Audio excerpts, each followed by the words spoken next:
The opinions expressed by Keith Elliott and his guest do not necessarily reflect the official policy, position, or opinions of RE/MAX, RE/MAX Olympic Realty, the National Association of Realtors, Virginia Association of Realtors, or the Greater Piedmont Area Association of Realtors. The opinions shared on this show are not intended to be a forecast of real estate market patterns, future events, or a guarantee of future results, and may be subject to change based on other conditions and economic factors.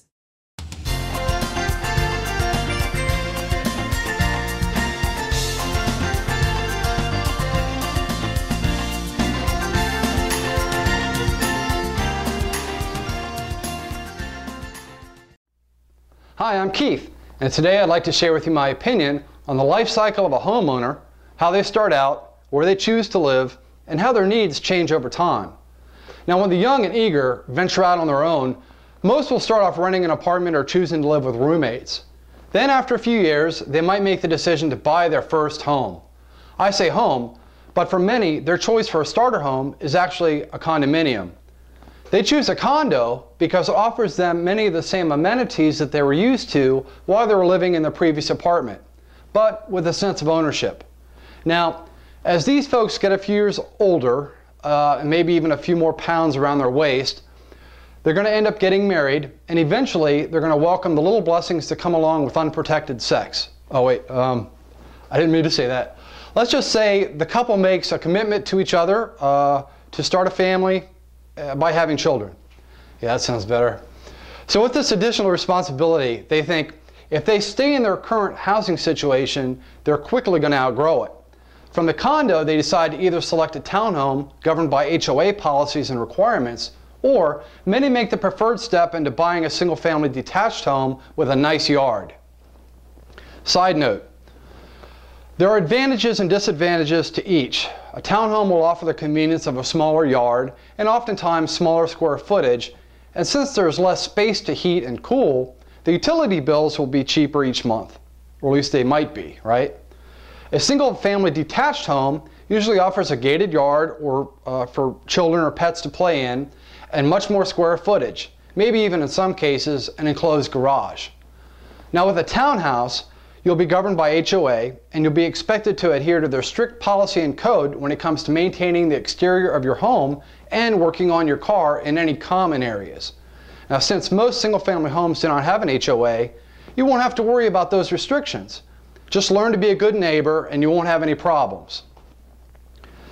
Well, after a few good years, your salary is going to increase, your children will be growing up, and you might decide it's time to look for an even larger home. One that might be closer to your job, maybe have more living space, a deck for entertaining, and so on. Some might even start looking because they've outgrown their home in another sense. They've collected way too much junk. I mean, priceless mementos and artifacts. Once they've settled on their next home, they kind of stay put for a while. It's large enough to satisfy their needs, and will be just fine until the kids move out. Now, it's been my experience that these homeowners may continue to stay in that home until the time comes for their children to get married. Mom and dad figure their kids are well on their way and they won't be coming back to stay with their mom and dad anymore anytime soon. So a few more years might pass, but for most folks, the kids have kind of moved out. They realize that maintaining all the space in that sizable yard consume a lot of time and energy. That's time and energy that these homeowners could use to pursue travel and enjoyment. So at this point, older homeowners may start looking to transition into another home. Instead of going larger, they want to move into something smaller that's easily manageable or offers little maintenance. Typically, these folks are at a point in their lives where they just want to enjoy some peace and quiet, a little bit of travel, and that's about it. Once again, after a few more years have passed, unexpected illnesses take their toll, perhaps the devastating loss of a spouse, or just the body growing tired. Another transition may form in their mind. This is usually when a few will decide that they might prefer living in a 55-plus neighborhood, which specializes in homes that have been architecturally designed for the senior citizen, while offering many amenities by our seniors. The door frames are constructed a little wider to accommodate wheelchairs. The light switches are placed lower on the wall than in most homes. The bathrooms are designed safer. The floor plan primarily consists of a one-level living. Okay, only 2 more moves to go now. From here, that same homeowner might, due to poor health or just old age, move in with additional family members who can help take care of them and look after these folks. Or perhaps, if there are more serious health needs and requirements, they might even relocate this individual into an assisted care facility. They can be very expensive, so save up. You're looking at about $6 grand a month. Well, I think we all know what happens next, right? Because it's going to happen to each and every one of us. We purchase our last piece of real estate, a burial plot. And yes, they do come with deeds showing ownership, but rest assured, you can never be evicted. Exhumed, yes, but never evicted. Well, make sure that it's fully paid for and your earthly container will be just fine.